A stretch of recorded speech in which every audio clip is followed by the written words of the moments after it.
Our dream is that we change the world. If you're the under-17 coach, your dream is, some of us, it's to win the under-17 World Cup. But where do we start?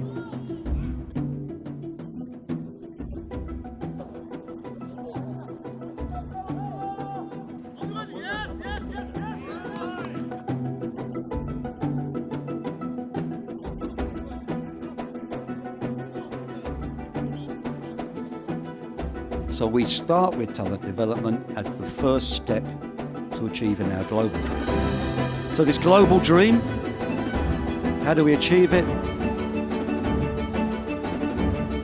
The talent development scheme.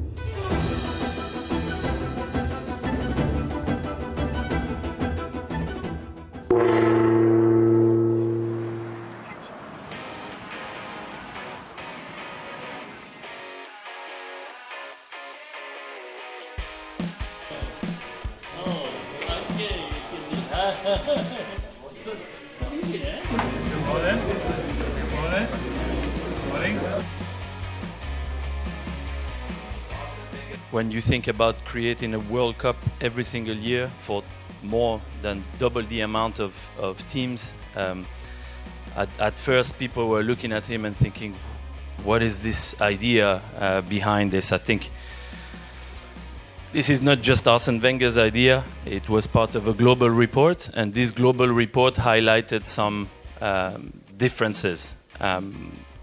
One of the most important differences was that teams didn't have enough significant games, and that we were every time losing one generation.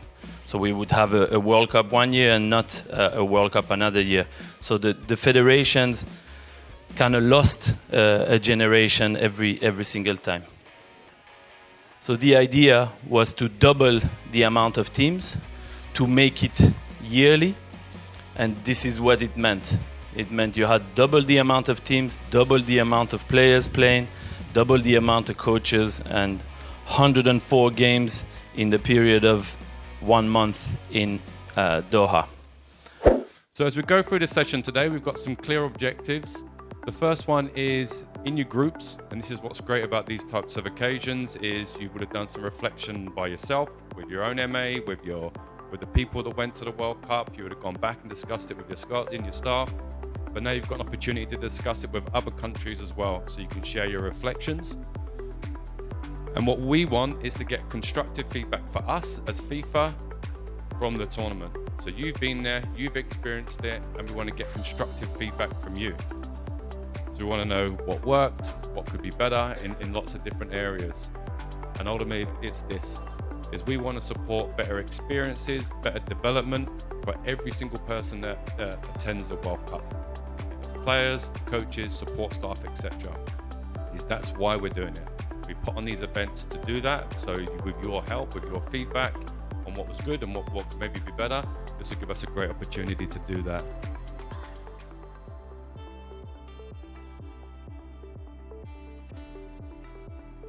So today we'll dig into what went well in our preparation, what went well in our execution of our plan, and then what we could do better as well. On the positive side, the quality of the pitches was excellent, equipment was ready and plentiful. The language barrier was a big topic, I think. And then finally, having so many matches, we felt that we didn't have enough time to train, even though we were together so much. The bullet points here to improve was the recovery time between the games. The standard has to go up.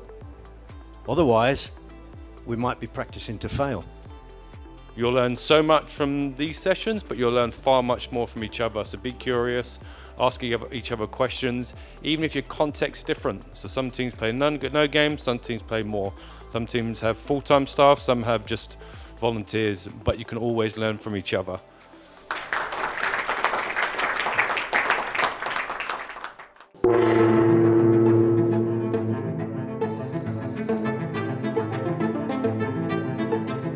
Definitions of Made in Korea project is technical development, which is long-term strategies.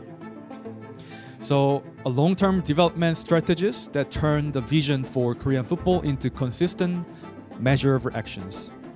to have this happen, we need to have everybody on board on our boat, our journey, including all the stakeholders, coaches, parents, fans, and players. First, we introduce technical philosophy, which is fast, fearless, and focused.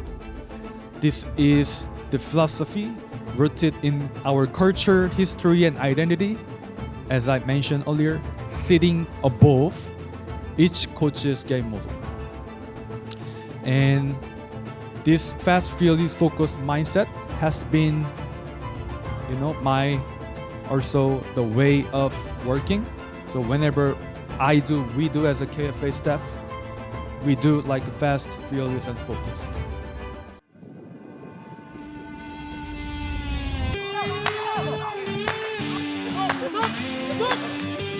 계속! 공격에서 뒤에서 시작했단 말이야.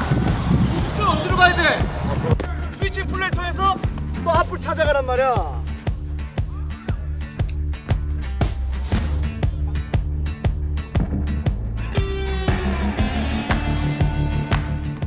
우리 유소년 축구가 발전해서 4대 가대 중에 하나가 높은 훈련 시부터 높은 강도의 압박, 그다음에 실제 경기에 유수한 전환 국면, 그다음에 저희가 1대1 상황, 그다음에 제한된 공간에서 빠른 템포의 압박이라는 4가지 주제를 우리 스태프끼리 훈련 프로그램을 구성할 때 우선순위를 뒀기 때문에 그런 부분이 큰 영향이 있지 않았을까 그렇게 생각을 합니다. Thank you very much.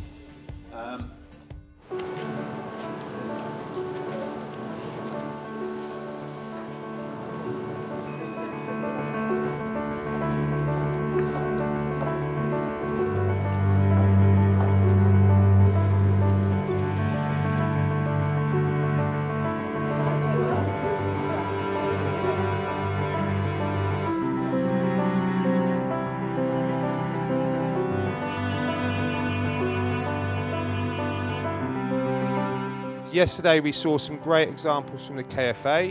They're little nuggets. What does that mean in your context? Someone mentioned about you can't take everything from one country and just slot it into another. Won't work. There might be some principles you might think on. There might be some certain aspects. Okay, I like that. That could be. But what would that mean within my context of my youth national teams, all right? And that's the point of today.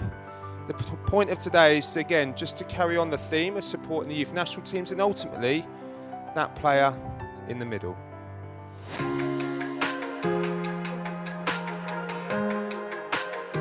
FIFA의 이런 발전 프로그램이 앞으로 계속 발전해 나가서 현장에서 그 고민을 많이 하는 지도자들, 또 성장이 더딘 선수들한테 굉장히 큰 도움이 될 거라고 확신합니다. It's clear that the player should stay in the focus. On this stage, was winning a match at a World Cup knows what this means for your individual development. Oh, I can compete. Yes, I can compete with others.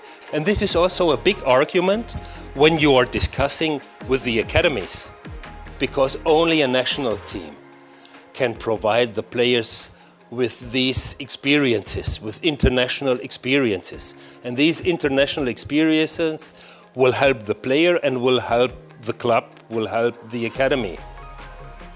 It's only the national team who can provide this intense feeling and take advantage of it. That's also an important part.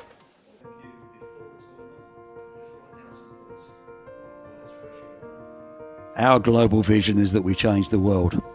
But I'm sure what you should be thinking about when you leave here and go back and start to implement these things, change your world, change what happens in your country for the benefit of football. Best of luck with that. Thank you.